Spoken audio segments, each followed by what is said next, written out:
আমাদের মধ্যে যে ব্যক্তি নিজেকে পরিশুদ্ধ করতে পারলো, যার আত্মশুদ্ধি হয়ে গেল, এই ব্যক্তি শেষ হাসি হেসে ফেললো, জান্নাতি হয়ে গেল, সাকসেস হয়ে গেল। ওয়াকাদ খাবা মান দাসাহা, আর যার নিজের আত্মাকে পরিশুদ্ধ করতে পারলো না, যার তাজকিয়া হলো না, যার পরিশুদ্ধি হলো না, যে অপবিত্র থেকে গেল, যার ভিতরে অহংকার আছে, দুনিয়ার মোহ আছে, যার ভিতরে হিংসা আছে, বিদ্বেষ আছে, অন্যের প্রতি শত্রুতা আছে, অন্তরের রোগে ভরা, তার অন্তর কলুষযুক্ত, তার দেহ হয়তো অনেক সুন্দর, সে হয়তো নামাজে পড়ে, সে হয়তো বাহ্যিকভাবে দাঁড়িয়েও রাখে, কিন্তু তার আত্মা যদি অপবিত্র হয়, আত্মা যদি পরিচ্ছন্ন না হয়, তার মনটা যদি নোংরা হয়, তার মনের ভিতরে যদি হারাম থাকে, তার ভিতরে বাতিনি গুনাহ যদি থাকে, তাহলে সে ক্ষতিগ্রস্ত, সে জাহান্নামী। এই কথা বলার জন্য আল্লাহ 11 বার টানা বিরতিহীন শপথ করেছে। দুর্ভাগ্যজনক বাস্তবতা হলো, 5 ওয়াক্ত নামাজ পড়ার ফরজ আমরা জানি, পর্দা করা ফরজ সেটা আমরা জানি, রমজান মাসে সিয়াম পালন করা ফরজ সেটাও আমরা জানি, যাকাত আদায় করা ফরজ সেটাও আমরা জানি, এরকম আরো বহু ফরজের কথা আমরা জানি। কিন্তু যেই ফরজের কথা আমরা বেশিরভাগ মানুষ জানি না বা আমাদের ধারণা নাই, সেটা হলো আত্মশুদ্ধি করা, এটাও ফরজ। নিজেকে পরিশুদ্ধ করা, যেটাকে কোরআনের ভাষায় বলা হয় তাজকিয়া। কোরআনের ভাষায় কি বলা হয়? তাজকিয়া। আর আমরা আমাদের বাংলায় নিজের ভাষায় সেটাকে বলতে পারি আত্মশুদ্ধি, নিজেকে সংশোধন করা, নিজের ইসলাহ করা, নিজেকে পরিশুদ্ধ করা। আমরা যখন দুনিয়াতে এসেছি,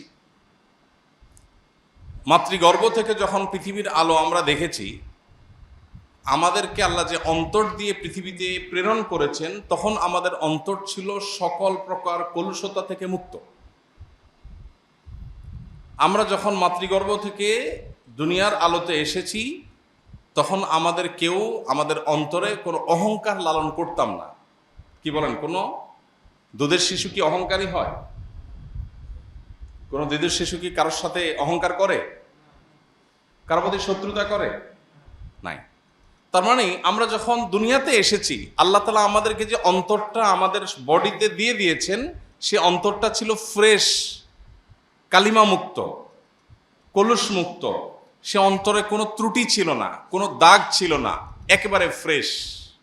সে অন্তরে কোনো হিংসা, বিদ্বেষ, দুনিয়ার মোহ। একটা দুধের শিশুর কি দুনিয়ার মোহ থাকে? তার বাবার থাকতে পারে, তার মায়ের থাকতে পারে, তার মধ্যে দুনিয়ার মোহ।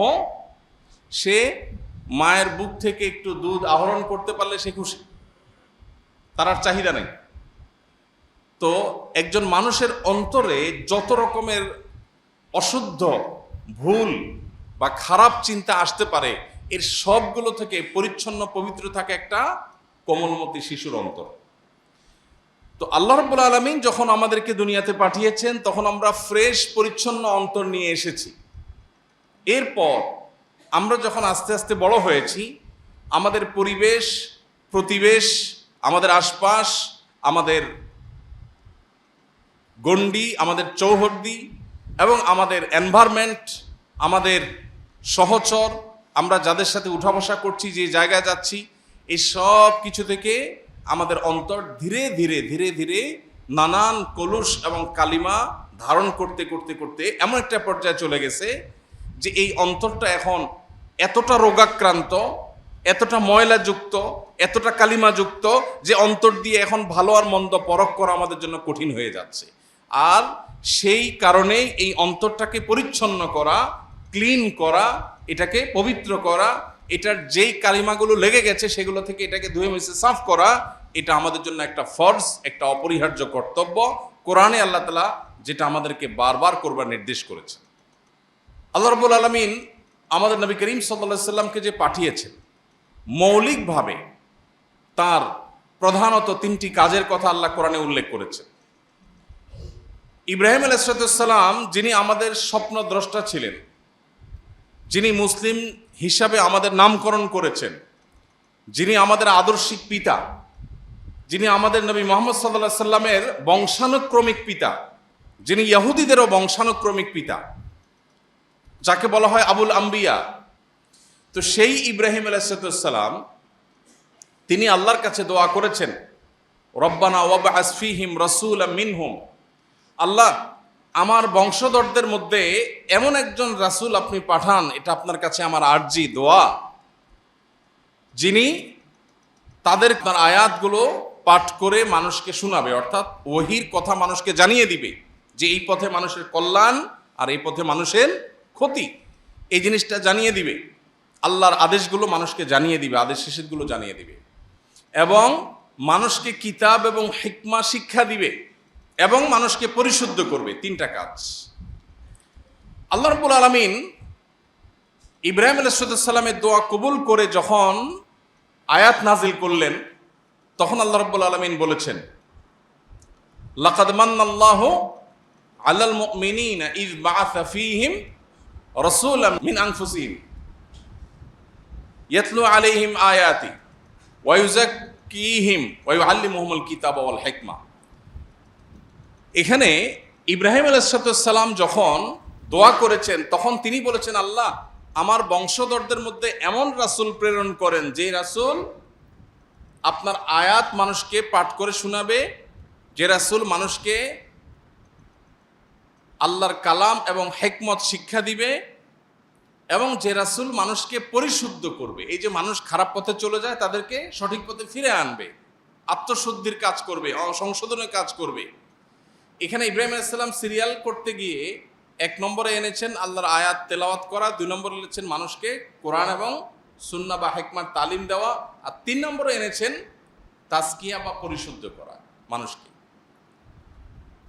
আল্লাহ তাআলা যখন ইব্রাহিম আলাইহিস সালামের দোয়া কবুল করে আয়াত নাজিল করেছেন, তখন আল্লাহ বলেছেন যে ঈমানদারদের প্রতি আল্লাহ তাআলা অনুগ্রহ করেছেন, এবং অনুগ্রহ করে আল্লাহ তাআলা ইব্রাহিম আলাইহিস সালামের দোয়া কবুল করে একজন রাসূল প্রেরণ ঠিকই করেছেন। তিনি হলেন মুহাম্মদ সাল্লাল্লাহু আলাইহি সাল্লাম, এবং তার ডিউটি কি? ইব্রাহিম আলাইহিস সালাম যে 3টা বলেছেন, আল্লাহও সেই 3টাই বলেছেন, অর্থাৎ ইব্রাহিম আলাইহিস সালাম সঠিক অ্যাড্রেস করেছেন। নবীর ডিউটি 3টা, এই 3টা ডিউটির মধ্যে সিরিয়াল ইব্রাহিম আলাইহিস সালাম তাজকিয়াকে 3 নম্বরে রেখেছেন। আল্লাহ কোরআনে যখন সেটা উল্লেখ করতে গেছেন, তখন সিরিয়ালে তাজকিয়াকে 2 নম্বরে উঠে এনেছেন। আল্লাহ বলেছেন, আয়াতটা কি? লাকাদ মান্নাল্লাহু আলাল মুমিনিনা ইয বাআসা ফীহিম রাসূলাম মিন আনফুসিহিম। এর পরের অংশ কি? ওয়া ইউযাক্কিহিম। আল্লাহ তাআলা ইব্রাহিম আলাইহিস সালামের দোয়া কবুল করে ঈমানদারদের প্রতি অনুগ্রহ করেছেন, তাদের মধ্য থেকে একজনকে রাসূল হিসেবে প্রেরণ করেছেন, তিনি মুহাম্মদ সাল্লাল্লাহু আলাইহি সাল্লাম। তার ডিউটি কি? মানুষকে কোরআন এবং সুন্নাহর আল্লাহর যে ওয়াহি সেটা পাঠ করে শোনানো, যে আল্লাহ এটা বলেছেন, এটা নিষেধ করেছেন। আর দ্বিতীয় ডিউটি হলো ওয়া ইউযাক্কিহিম, মানুষকে পরিশুদ্ধ করবে, মানুষের সংশোধনকে নিশ্চিত করবে। এটা নবী করিম সাল্লাল্লাহু আলাইহি সাল্লামের দ্বিতীয় ডিউটি। 3 নম্বরে বলেছেন কিতাব এবং সুন্নাহ, কিতাব এবং হিকমার তালিম দিবে। তাহলে এখান থেকে বোঝা যায় এই যে অ্যাপ্রোচ, ইব্রাহিম আলাইহিস সালাম নবীদের 3টা ডিউটি, নবী সাল্লাল্লাহু আলাইহি ওয়াসাল্লাম 3টা ডিউটি বলেছেন, আল্লাহও 3টা বলেছেন। ইব্রাহিম আলাইহিস সালামের সিরিয়ালে আত্মশুদ্ধিটা 3 নম্বরে ছিল, আল্লাহ যখন উল্লেখ করেছেন সেটার, তখন উল্লেখ করতে গিয়ে ওটাকে সিরিয়ালে এনেছেন কত নম্বরে? 2 নম্বরে। তার মানে উঠে এনেছেন একটা ধাপ। এখান থেকে বোঝা গেল একজন মুসলমানের কাছে বা আল্লাহর দৃষ্টিতে নিজেকে পরিশুদ্ধ করার গুরুত্ব অপরিসীম। ভাইরা আমার, কোরআনে কারিমে আল্লাহ তাআলা বিভিন্ন জায়গায় শপথ করেছেন, আপনারা জানেন। আল্লাহ অনেক জায়গায় শপথ করে অনেক কথা বলেছেন না? শপথ মানুষ কেন করে, বা আমরা শপথ করি কেন? অবিশ্বাস্য কথাকে বিশ্বাসযোগ্য করবার জন্য, তাই না? যে আমি এমন একটা কথা বলছি আপনার বিশ্বাস করতে কষ্ট হবে, সেজন্য আমি বলছি আল্লাহর কসম, আমার যে কথাটা আপনার বিশ্বাস করতে কষ্ট হবে সেটা বিশ্বাসযোগ্য করে তুলবার জন্যই আমরা কি করি? শপথ করি। আল্লাহ সুবহানাহু ওয়া তাআলা তার কোনো কথায় সন্দেহ করবার সুযোগ নেই। মানুষের কথা সন্দেহ হতে পারে, সে অপশন আছে, কিন্তু আল্লাহর কথার মধ্যে সন্দেহ করার অপশনই নাই। তিনি মহাসত্য, তার উপরে সত্য নাই। যেই আল্লাহর উপর কোনো সত্য নাই, সে আল্লাহ আবার কোরআনে শপথ করে কেন কথা বলতে হবে? আল্লাহর কি কথা বলার সময় শপথ করার দরকার আছে? নাই।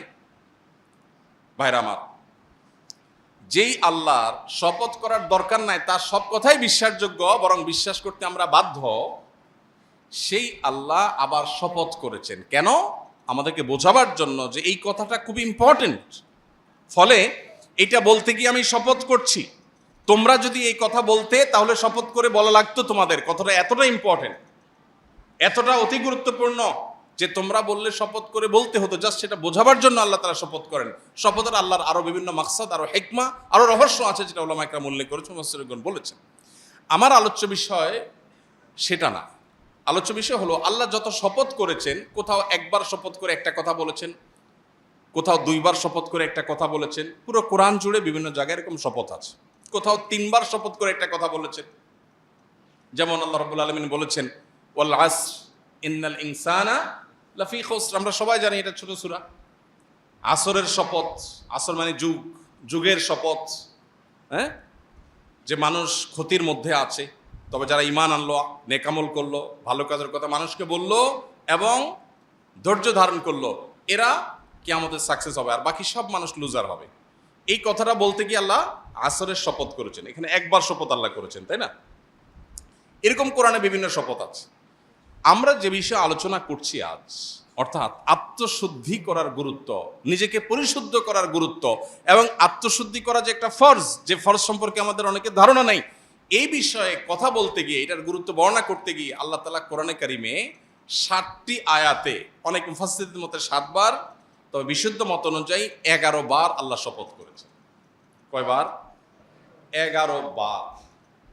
আপনি একটু চিন্তা করুন তো, আপনি কোনো কথা বলতে গিয়ে যদি আমাকে বলেন আল্লাহর কসম, আল্লাহর কসম, আল্লাহর কসম, এটা কি এনাফ না, যথেষ্ট না?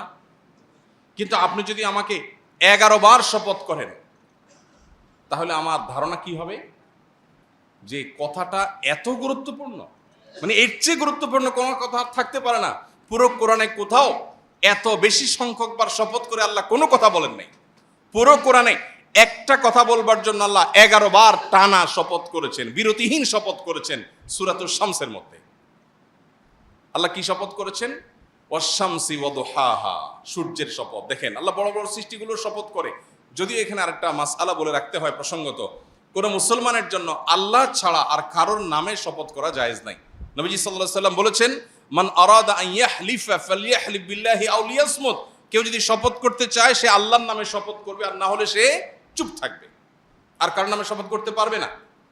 অতএব আমরা এই যে বাপের কিরা, মায়ের কিরা, ক্যাশ শুয়ে বলছি, গাড়ির স্টিয়ারিং হুইল শুয়ে বলছি, বাচ্চার মাথা শুয়ে বলছি, মাটি শুয়ে বলছি, ঠ্যাং শুয়ে বলছি, এইসব নাটক যা আমরা করি, এগুলো সবই শরিয়ার লঙ্ঘন, নবী সাল্লাল্লাহু আলাইহি সাল্লামের পরিষ্কার হাদিসের লঙ্ঘন।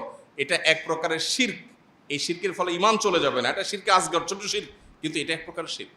এই জন্য আল্লাহ ছাড়া কারোর নামে শপথ করা জায়েজ নাই। শপথ হবে সব কার নামে? আল্লাহর নাম। এখন আল্লাহ রাব্বুল আলামিন তিনি নিজেও তার জাতের শপথ করেছেন। আল্লাহ রাব্বুল আলামিন কোরআনে কারিমে কোথাও কোথাও তার এরকম বৃহৎ বড় বড় সৃষ্টিগুলোর নামেও শপথ করেছেন, বরং বেশিরভাগ শপথ সেরকম। এই যে আল্লাহর বড় বড় সৃষ্টির নামে শপথ করেছেন, এটা হলো ওই সৃষ্টির গুরুত্ব বোঝাবার জন্য, আবার আমাদেরকে শপথকৃত বিষয়ের গুরুত্ব বোঝাবার জন্য। তো আল্লাহ বলছেন ওয়াশ-শামসি ওয়া দুহাহা, সূর্যের শপথ এবং সূর্যের যে কিরণ সেটার শপথ। ওয়াল কামারি ইযা তালাহা, চন্দ্রের শপথ আল্লাহ করেছেন। এভাবে দিনের শপথ করেছেন, রাতের শপথ করেছেন। ওয়াল আরদি ইযা তাহাহা, ভূমণ্ডলের শপথ করেছেন। ওয়াস সামাই ওয়া মা বানাহা, নবমণ্ডল এবং সেখানে যা কিছু আছে সেগুলোর শপথ করেছেন। এরকম এতগুলো বিষয়ে শপথ করে আল্লাহ বলছেন কদ আফলাহা মান যাক্কাহা। এতবার শপথ করে তোমাদেরকে বলছি বান্দারা শুনো, তোমাদের মধ্যে যে ব্যক্তি নিজেকে পরিশুদ্ধ করতে পারলো, যার আত্মশুদ্ধি হয়ে গেল, এই ব্যক্তি শেষ হাসি হেসে ফেললো, জান্নাতি হয়ে গেল, সাকসেস হয়ে গেল। ওয়াকাদ খাবা মান দাসাহা, আর যার নিজের আত্মাকে পরিশুদ্ধ করতে পারলো না, যার তাজকিয়া হলো না, যার পরিশুদ্ধি হলো না, যে অপবিত্র থেকে গেল, যার ভিতরে অহংকার আছে, দুনিয়ার মোহ আছে, যার ভিতরে হিংসা আছে, বিদ্বেষ আছে, অন্যের প্রতি শত্রুতা আছে, অন্তরের রোগে ভরা, তার অন্তর কলুষযুক্ত, তার দেহ হয়তো অনেক সুন্দর, সে হয়তো নামাজে পড়ে, সে হয়তো বাহ্যিকভাবে দাঁড়িয়েও রাখে, কিন্তু তার আত্মা যদি অপবিত্র হয়, আত্মা যদি পরিচ্ছন্ন না হয়, তার মনটা যদি নোংরা হয়, তার মনের ভিতরে যদি হারাম থাকে, তার ভিতরে বাতিনি গুনাহ যদি থাকে, তাহলে সে ক্ষতিগ্রস্ত, সে জাহান্নামী। এই কথা বলার জন্য আল্লাহ 11 বার টানা বিরতিহীন শপথ করেছে। ভাইরা আমার, তাহলে যেই ফরজটার ব্যাপারে আল্লাহ তাআলা কোরআনে এত গুরুত্ব আরোপ করেছেন, যেই কথা বলতে গিয়ে টানা 11 বার শপথ করেছেন 60টি আয়াতের মধ্যে, সেই বিষয়টা আমাদের কাছে সবচেয়ে অবহেলিত। এটা ইন্টারেস্টিং বিষয়। যে জিনিসটা কোরআন হাদিসে যত বেশি গুরুত্বপূর্ণ হবে, শয়তান সেটা আমাদেরকে তত বেশি ভুলিয়ে রাখবে। শয়তান তত বেশি আমাদেরকে ভুলিয়ে রাখবে। যেমন কোরআনে কারীমের পাতায় পাতায় আপনি শয়তান সম্পর্কে ধারণা পাবেন। আপনি যদি কোরআন পড়েন আপনি দেখতে পাবেন আল্লাহ আপনাকে ধারণা দিচ্ছেন শয়তান থেকে সাবধান থাকবা, শয়তান থেকে কেয়ারফুল থাকবা, শয়তান কিন্তু তোমাদের শুধু শত্রু, সে কিন্তু আদু ও মুবিন, আল্লাহ বারবার বলেছেন। কিন্তু ইন্টারেস্টিং বিষয়, শয়তান সম্পর্কে কোনো আলোচনা নেই। শয়তান বিষয়টা এখন আমাদের কাছে অনেকটা বায়বীয় বিষয়ে পরিণত হয়ে গেছে। আজ থেকে 10, 20, 30 বছর পরের যে প্রজন্ম আসবে, আল্লাহ না করুন এমন না হয় যে তখনকার প্রজন্মের কাছে শয়তান বলতে জাস্ট একটা কাল্পনিক বিষয়, এটা অবাস্তব বিষয়, এরকম ধারণা না হয়। এখন যেরকম আমাদের অনেক মুসলিম ভাই বোন আছেন যারা বলে, আমার কাছে অনেক অনেক ধরনের মানুষজন আসে। একজন পাওয়ারফুল পলিটিশিয়ান তিনি আসছেন কিছুদিন আগে, এসে বললেন যে ভাই আমি জিন জাদু বিশ্বাস করি না, জিন জাদু বিশ্বাস করি না। এখানে বিশ্বাসের জায়গাটা পরিষ্কার করা দরকার। একজন মানুষ তিনি আসলে কি মানসিক রোগী নাকি তিনি জিনে আক্রান্ত, এটা নিয়ে আমার সন্দেহ হতেই পারে এবং আমি এটা ডিনাই করতেই পারি না। আমার মনে হচ্ছে এটা মানসিক রোগী। আপনি যতই বলেন না এটা জিনে ধরা রোগী, আমি এটা ডিনাই করতেই পারি, কোনো অসুবিধা নেই, কারণ এটা আসলে কি সেটা ডায়াগনোসিস তো নিশ্চিতভাবে হয় নাই। সো এটা অস্বীকার করলে কিছু হবে না। কিন্তু যদি আপনি বলেন জিন বলতে কিছু নাই, আপনি যদি বলেন যে ব্ল্যাক ম্যাজিকের কোনো ক্রিয়া নাই, ব্ল্যাক ম্যাজিক বলতে কিছু নাই, তাহলে আপনার ঈমান নিয়ে প্রশ্ন উঠবে। বিকজ কোরআনে আল্লাহ তাআলা এগুলোর অস্তিত্ব আছে বলেছেন, আপনি সেটাকে অস্বীকার করেছেন। এখন যেটা হয়েছে সমস্যা, সেটা হলো আমরা এত বেশি বিজ্ঞান নির্ভর হয়েছি, সায়েন্সকে আমরা এখন খোদা বানায় বসে আছি, নাউজুবিল্লাহ। বিজ্ঞানকে আমরা এখন খোদা বানায় বসে আছি, কারণ বিজ্ঞানের আয়না দিয়ে আমরা ভালো মন্দ দেখার চেষ্টা করি, বিজ্ঞানের কষ্টি পাথর দিয়ে আমরা সত্য অসত্য নিরূপণ করার চেষ্টা করি। এটা হলো আমাদের সবচেয়ে বড় ভুল পদক্ষেপগুলোর একটা। বিনয়ের সাথে বলতে হয়, এটা আমাদের সবচেয়ে বড় ভুল ধারণাগুলোর মধ্যে থেকে একটা। আমাদের তরুণ শিক্ষিত একটা বড় অংশ আছে সমাজের, যারা এই ভুলটা নিজের অজান্তে করে ফেলছে। বিজ্ঞান কি কখনো সত্য অসত্যের মাপকাঠি হতে পারে? কেন হতে পারে না? আজকে বিজ্ঞান যেটাকে স্বীকার করেছে, 500 বছর আগে বিজ্ঞান কিন্তু এটাকে স্বীকার করে নাই, করেছে? আজকে যে জিনিসটা আবিষ্কার হয়েছে 500 বছর আগে যখন আবিষ্কার হয় নাই, তখন বিজ্ঞান কি ওইটার অস্তিত্বকে স্বীকার করতো? তাহলে এখন যেটার অস্তিত্বকে বিজ্ঞান অস্বীকার করছে, হতে পারে 500 বছর পরে বিজ্ঞান আবিষ্কার করবে, স্বীকার করবে। সো বিজ্ঞান কখনো সত্য অসত্যের মাপকাঠি হতে পারে না। হ্যাঁ, বিজ্ঞান আমাদেরকে ইনফরমেশন দেয়, সত্য আবিষ্কারে সাহায্য করে, সন্দেহ নেই, কিন্তু এটাই একমাত্র সত্য অসত্য আবিষ্কারের বা নিরূপণের মানদণ্ড হতে পারে না। মানুষ, আল্লাহ রাব্বুল আলামিন যে মানুষকে অন্তর দিয়ে পাঠিয়েছেন, এই অন্তরকে পরিশুদ্ধ করবার গুরুত্ব এটা আল্লাহ তাআলা এত বেশি দিয়েছেন যে এটা করতে গিয়ে আল্লাহ তাআলা এতবার শপথ করে তারপর বলেছেন যে ব্যক্তি পরিশুদ্ধ করবে সে জান্নাতে যাবে, আর যে নিজেকে পরিশুদ্ধ করতে পারবে না সে জাহান্নামে যাবে। আল্লাহ রাব্বুল আলামিন আত্মশুদ্ধি বা নিজেকে সংশোধন করবার গুরুত্ব বুঝাতে গিয়ে কোরআন কারিমে আরেকটা আয়াতে আল্লাহ তাআলা বলেছেন, ইয়াউমা লা ইয়ানফা'ু মালুন ওয়ালা বানুন ইল্লা মান আতাল্লাহা বিকলবিন সালিম। আল্লাহ বলেছেন কিয়ামতের দিন মানুষের কোনো সম্পদ অথবা মানুষের সন্তান সন্ততি, কার কত সন্তান, কার কত বংশধর, কার সন্তানরা কত শিক্ষিত, কত এডুকেটেড, কে কত রত্নগর্ভা মা, কে কত গর্বিত পিতা, এগুলোর কোনো কিচ্ছু আখেরাতে কোনো কাজে আসবে না। এই যে আমরা এখন ভাবসাব নেই, আমার 2 ছেলে কানাডা পড়ে, একটা আমেরিকা থাকে, আরেকটা লন্ডন থাকে, আরেকটা থাকলে লন্ডন যাইতো, আরেকটা থাকলে আরেক দেশে যাইত, এরকম ভাবসাব আছে না সমাজে? প্রচুর পরিমাণ আছে। সন্তান নিজের কাছে নাই, সন্তান আরেক দেশে থাকে, কত বড় কষ্টের কথা, কত বড় দুঃখের কথা। আরেকজনের সন্তান হয়তো একটা ছোট কাজ করে, কিন্তু সকাল বিকাল সন্তানের মুখটা দেখে, কত শান্তি। কিন্তু দুর্ভাগ্য আমাদের, এমন এক পৃথিবী আমরা পেয়েছি যে পৃথিবীতে গর্ব করার বিষয়গুলো অনেক ক্ষেত্রে বেশ হাস্যকর হয়ে যায়। তো যাই হোক, এই যে সন্তান নিয়ে গর্ব বা সম্পদ নিয়ে গর্ব করি, আল্লাহ বলছেন ইয়াউমা লা ইয়ানফা'ু মালুন ওয়ালা বানুন, তোমার সন্তানের গর্ব কিংবা তোমার অমুক অ্যাসেট আছে, তমুক অ্যাসেট আছে, এটাও আমার, ওইটাও আমার, এটা আমি কামাই করেছি, সেটা আমি করেছি। মানুষ গল্প দিতে দিতে শেষ। আজকাল যত মানুষ পাবেন, গল্প দেয়া মানুষ ছাড়া মানুষ পাওয়া খুব ডিফিকাল্ট হয়ে গেছে, খুবই টাফ। যাকেই পাবেন বসলে দেখবেন গল্প শুরু হয়ে গেছে। কি হয়েছে ভাই, এখানে আমার একটা ফ্ল্যাট আছে আর কি, এই দোকানটা আল্লাহ দিছে আর কি ভাই, আমার কিছু না, আল্লাহ দিছে। এটা আমি দেখভাল করি আর কি ভাই, মালিক না, আমি নিজের মালিক বলি না। মানে ভাবসাব জাহিরেরও একটা মুনশিয়ানা আছে, মানে অহংকারেরও বেশ দারুণ ক্রিয়েটিভ উপায় আছে। এই বাড়িটা আমি দেখভাল করি আরে ভাই, আমি দারোয়ান আর কি ভাই, মালিক তো আল্লাহ আসলে। আহা, কত বিনয়, সুবহানাল্লাহ। কেন আপনার ইনফরমেশনটা না জানলে আমার কি ক্ষতি হইতো? আপনি আমাকে ইনফরমেশনটা দিয়ে কি উপকার করলেন? আপনি এই বাড়ির মালিকটা না জানলে আমার কি সমস্যা হইতো? কিন্তু যার কাছেই যাবেন, বসবেন, 5 মিনিট সুযোগ পাইলে আর কিছু না পারলে বলবে অমুক এমপি সাহেব আমার তালতো ভাইয়ের খালাতো ভাইয়ের দোস্ত। মানে কিছু একটা তাকে বলতে হবে। এই যে মানুষের অহংকার, এই যে মানুষের গর্ব, আল্লাহ বলছেন ইয়াউমা লা ইয়ানফাউ মালুন ওয়ালা বানুন। সম্পদ পাহাড় নিয়ে যেতে পারো, সম্পদের পাহাড় কিংবা সন্তান, গর্ব করার মতো সন্তানের বিশাল বহর নিয়ে যেতে পারো, কিয়ামতের দিন এগুলো কোনোটা গল্প তোমার মুখ দিয়ে আসবে না। কারণ এগুলো সবগুলো তোমার মনে হবে, পরিষ্কার হবে, এগুলো কোনোটা তোমার কাজে আসবে না। একটা জিনিস কাজে আসবে, কি? ইল্লা মান আতাল্লাহা বিকলবিন সালিম। কেউ যদি আল্লাহর কাছে এমন একটা মন, এমন একটা অন্তর নিয়ে হাজির হতে পারে যে অন্তরটা পবিত্র।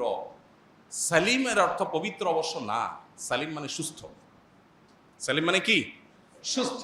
যে অন্তরটা সেফ, নিরাপদ, সুস্থ, স্বাভাবিক, যে অন্তরের ভিতরে দুনিয়ার মোহ নাই, হিংসা নাই, বিদ্বেষ নাই, খারাপ কিচ্ছু নাই, অন্তরটা ফ্রেশ, এই ব্যক্তির এই অন্তরটা কিয়ামতের দিন কাজে আসবে। এজন্য ভাই, নিজেকে পরিশুদ্ধ করবার গুরুত্ব আমাদের বুঝতে হবে। সোশ্যাল মিডিয়ার এই যুগে আমরা সবাই অলমোস্ট নিজের চাইতে পরকে নিয়ে বেশি ভাবি। নিজের চাইতে অমুকে কি করেছে, তমুকে কি করেছে, অমুকের কি বলা উচিত ছিল, তমুকের কি করা উচিত ছিল, কার কি সমস্যা আছে, আমার কি সমস্যা আছে, এটা নিয়ে কোনো অ্যানালাইসিস সাধারণত করার সুযোগ আমাদের হয় না।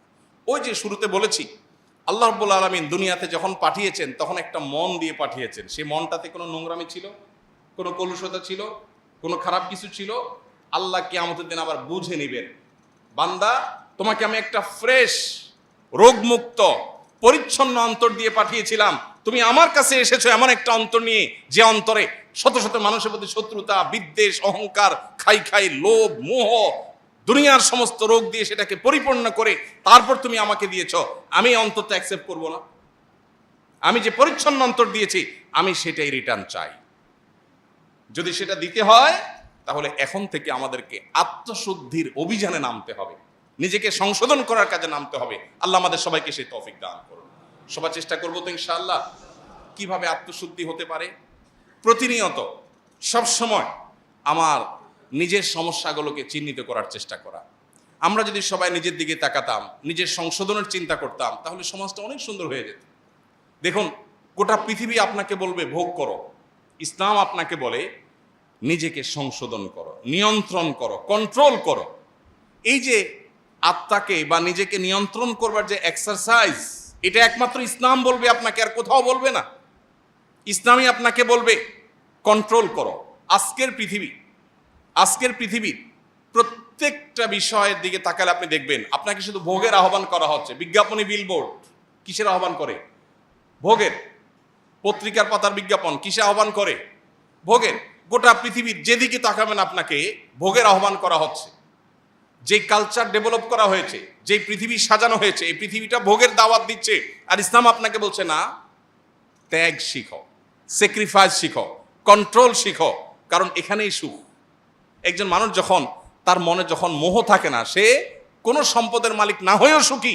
আরেকজন অন্তরে যখন মোহ থাকে, সে শত সহস্র সম্পদের মালিক হওয়ার পরও অভাবী। এই জন্য ভাইরা, নিজের আত্মাকে পরিশুদ্ধ করবার জন্য আমাদের অনেকগুলো স্টেপ অবলম্বন করতে হবে, অনেকগুলো পদক্ষেপ নিতে হবে। এবং তার আগে, পদক্ষেপ নেওয়ার আগে আমাদের আবারও মনের মধ্যে গেঁথে নিতে হবে, নামাজ, রোজা, হজ, যাকাত, হালাল উপার্জন, পর্দা করা, বাবা মার কথা শোনা, এসব বিষয়গুলো যেরকম ফরজ, ঠিক একইভাবে নিজেকে সংশোধন করা, আত্মশুদ্ধি করা, নিজের পরিশুদ্ধির জন্য উদ্যোগী হওয়া, এটাও একটা ফরজ। বরং এটা এমন ফরজ, যেই ফরজের কথা বলতে গিয়ে আল্লাহ শপথ করেছেন 7 আয়াতে 11 বার, যেটার কথা নবীজি বলেছেন, আলা ইন্না ফিল জাসাদে লামুজগা। মানুষের শরীরে একটা বিশেষ অর্গান আছে, একটা পার্ট, একটা অংশ আছে, ইদা সলুহাত, সেটা যদি ঠিক হয়ে যায়, সলুহাল জাসাদু কুল্লু, পুরো মানুষের বডিটাই ঠিক হয়ে যায়। ওইদা ফাসাদাত, সেই অর্গানটা, সেই শরীরের অঙ্গটা যদি নষ্ট হয়ে যায়, পুরো শরীর নষ্ট হয়ে যায়। আল্লাহ ওয়াহিয়াল কলব, নবীজি বলেছেন সেটা হলো অন্তর, আর কিছু না। নবীজি বলেছেন আত্তাকওয়া হাহুনা, আত্তাকওয়া হাহুনা, আত্তাকওয়া হাহুনা, মানুষের অন্তরের মধ্যেই হলো তাকওয়া। এটা যদি ঠিক হয়ে যায়, তখন এটা রাজধানীর মতো, হাত, মুখ, চোখ, সব অঙ্গ প্রত্যঙ্গগুলো ওইটার ডিরেকশন অনুযায়ী চলতে থাকে। আর যখন ভেতরে অহংকার থাকে, তখন বাহির দিয়ে বিনয়ের ভাব ধরে, আসলে মনে কি অহংকার। এজন্য ভাইরা, নিজের পরিশুদ্ধির জন্য আমাদের কিছু স্টেপ নিতে হবে। নাম্বার 1, কিভাবে আত্মশুদ্ধি হতে পারে। 1 নম্বর হলো সকল প্রকার গুনাহ থেকে বাঁচার জন্য সর্বোচ্চ সংগ্রাম করা। কারণ নবীজি সাল্লাল্লাহু আলাইহি সাল্লাম বলেছেন, মানুষ যখন কোনো গুনাহ করে, আল্লাহর কোনো নিষিদ্ধ পথে যায়, কোনো একটা পাপের কাজ করে, মোবাইলে একটা হারাম জিনিস দেখে ফেললেন, একজন পুরুষ পর্নোর ছবি দেখলেন, মজা নিলেন, একটা হারাম গুনাহের কাজ করলেন, এর ফলে কি হবে? অন্তরের মধ্যে, অন্তরটা কিন্তু ফ্রেশ ছিল, এটাতে একটা দাগ পড়বে। একটা গুনাহ করলে একটা দাগ পড়ে, হাদিসে আসছে। আরেকটা গুনাহ পড়লে আরেকটা দাগ পড়ে, আরেকটা পড়লে আরেকটা দাগ পড়ে। এভাবে পড়তে পড়তে একটা স্বচ্ছ আয়নার উপরে যেরকম অনেক ময়লা পড়লে যেরকম সে আয়নায় ভালো মন্দ চেহারাতে কি আছে না আছে বোঝা যায় না, ঠিক একইভাবে একটা অন্তরে যখন অনেক গুনাহ করতে করতে করতে করতে কলুষে পরিপূর্ণ হয়ে যায়, তখন এই অন্তর দিয়ে কোনটা ভালো কোনটা মন্দ, কোনটা হক কোনটা বাতিল, কোনটা সত্য কোনটা মিথ্যা, কোনটা জান্নাতের পথ কোনটা জাহান্নামের পথ, এটা নিরূপণ করবার ক্ষমতা থাকে না। এই জন্য আমার অন্তরকে পরিশুদ্ধ করবার জন্য 1 নম্বরের কাজ হলো সকল প্রকার গুনাহ থেকে বাঁচার জন্য সর্বোচ্চ সংগ্রাম করা। এরপরে যদি গুনাহ হয়ে যায়, ওই যে অন্তরে গুনাহ হয়ে গেছে মানে দাগ পড়ে গেছে, এই দাগ রিমুভ করার জন্য উপায় আছে। গ্লাস পরিষ্কারের জন্য যেরকম গ্লাস ক্লিনার আছে, ঠিক একইভাবে অন্তর পরিষ্কারের জন্য কল্ব ক্লিনার আছে। সেই ক্লিনারের নাম হলো তওবা। সেটার নাম কি? তওবা। বান্দা যখন তওবা করে, আত্তাইবু মিনাজ যামবি কামা লা যামবা লাহ, তার অন্তরে যে দাগ পড়ে যায়, ভালো করে তওবা করতে পারলে সেই দাগ মুছে যায়। তাহলে আমাদের নিজেদের পরিশুদ্ধ করার জন্য 1 নম্বর স্টেপ হলো কি? গুনাহ থেকে বাঁচার জন্য সংগ্রাম করা। অনেক নফল নামাজ দরকার নাই, অনেক নফল দানও দরকার নাই, অনেক তাসবিহ না হলেও চলবে, অনেক তেলাওয়াত না হলেও চলবে, কিন্তু যেটা না হলে চলবে না সেটা হলো কি? আমার দ্বারা কোনো গুনাহ হবে না। আমি চোখের গুনাহ, মুখ দিয়া সকাল থেকে রাত পর্যন্ত কত গীবত বেহুদা কথা বলছি, এগুলো সবগুলো গুনাহ। যেগুলো কোরআন হাদিসে নিষেধ করা হচ্ছে সেগুলো করাই হলো কি? গুনাহ। অতএব সেগুলো থেকে বেঁচে থাকার চেষ্টা করা। যদি কোনোটা হয়ে গেছে আমি টের পাই, এই কথাটা তো বলা ঠিক হয়নি, আমার অন্যায় হয়ে গেছে, দেরি না করে সাথে সাথে রিমুভার দিয়ে সেটাকে রিমুভ করা, অর্থাৎ তওবা করা যে আল্লাহ আমি অন্যায় করেছি, আর করবো না, এটাই রিমুভার। তাহলে এই প্রক্রিয়ার মধ্য দিয়ে আমাদের অন্তরটাকে পরিচ্ছন্ন রাখতে পারি। আর দ্বিতীয়ত হলো, আল্লাহ বলেছেন ইয়া আইয়ুহাল্লাযীনা আমানুত্তাকুল্লাহ ওয়া কুনু মা'আস সাদিকিন, এই ইমানদাররা তোমরা তাকে অবলম্বন করো আর নেককার আল্লাহওয়ালা মুত্তাকি পরহেজগার মানুষের সুহবতে থাকো। সাহচর্য অনেক গুরুত্বপূর্ণ। পরিবেশ, নেককারদের পরিবেশ কিন্তু মানুষকে নেককার করে, বদকারদের পরিবেশ মানুষকে বদকার করে। এই জন্য সাহচর্য এবং সোহবত মানুষকে যত দ্রুত পরিবর্তন করে, অন্য কোনো কিছু এত দ্রুত পরিবর্তন করে না। এক বস্তা ভালো আলুর মধ্যে একটা পচা আলু রেখে দিবেন, ওই পচা আলুর সোহবতে থেকে থেকে আশপাশের সবগুলো পচতে থাকবে, পুরো বস্তা পচে শেষ হয়ে যাবে। এই জন্য ভালো মানুষ, ভালো পরিবেশ, যে মানুষগুলোর অন্তরে দুনিয়ার মোহ নাই, আল্লাহওয়ালা, দুনিয়ার খাই নাই, তার সাথে চললে আপনার মধ্যে মানসিকতা আসবে। বিনয়ী মানুষের সাথে চললে আপনার মধ্যে বিনয় আসবে। সোহবতের জন্য আল্লাহওয়ালা মুত্তাকি মানুষ, নেককার মানুষদের সাহচর্য অবলম্বন করা, এটা 2 নম্বর করণীয়।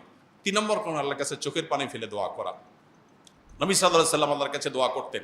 কি দোয়া করতেন? আল্লাহুম্মা আতি নাফসি তাকওয়াহা ওয়া যাক্কিহা ওয়া আনতা খায়রু মান যাক্কাহা। বহু আমরা যে টপিকে আলোচনা করছি, এই টপিকেই দোয়া। হে আল্লাহ, আমার অন্তরকে আপনি পবিত্র করে দিন, এটার পরিশুদ্ধ করে দিন, নোংরামি থেকে, কলুষতা থেকে আপনি পরিচ্ছন্ন রাখুন। আল্লাহর কাছে এই দোয়াটা সকাল সন্ধ্যা নবীজি নিবেদন করতেন, নিয়মিত আমাদের নিবেদন করতে হবে। অতএব ত্রিমুখী প্রচেষ্টা, গুনাহ থেকে বাঁচা, গুনাহ হয়ে গেলে তওবা করা, এবং নেককারদের সাহচর্য সোহবত, আর আল্লাহর কাছে চোখের পানি ফেলে দোয়া করা। আল্লাহ আমাদের সবাইকে পরিশুদ্ধ অন্তর নিয়ে আল্লাহর সাথে সাক্ষাতের তৌফিক দান করুন। আমাদেরকে আল্লাহ তাআলা কলবে সালিম নিয়ে আল্লাহর সামনে হাজির হওয়ার তৌফিক দান করুন। রোগাক্রান্ত অন্তরকে আল্লাহ তাআলা রোগমুক্ত করার উদ্যোগ গ্রহণ করার তৌফিক দান করুন। শয়তান আমাদেরকে অনেক কিছুই থেকে ভুলিয়ে রেখেছে। সবচেয়ে ইম্পর্টেন্ট বিষয়, আমার শরীরের সবচেয়ে বড় অর্গান, সবচেয়ে গুরুত্বপূর্ণ অংশ, আমার অন্তর নিয়ে মনোযোগ দেওয়ার, ফোকাস দেওয়ার সুযোগ আমার হয় নাই, কারণ শয়তান আমাকে ভুলিয়ে রেখেছে। বিদায় আজ থেকে সেদিকে মনোযোগ দেই। আমার সমস্যাগুলো কি আমি লিখে ফেলি, যে আমার ভিতরে কি কি রোগ আছে, কি কি বদরোগ আছে, আমি খাই খাই করি, লোভ করি, অহংকার করি, মানুষকে ছোট করি, তাচ্ছিল্য করি, কি কি রোগ আছে লিখে ফেলি এবং সেগুলো একটা একটা করে রিমুভ করার জন্য প্ল্যান প্রোগ্রাম করি। আল্লাহ রাব্বুল আলামিন আমাদের সবাইকে আসুন্নাহ ফাউন্ডেশন, উম্মার স্বার্থে সুন্নাহর সাথে।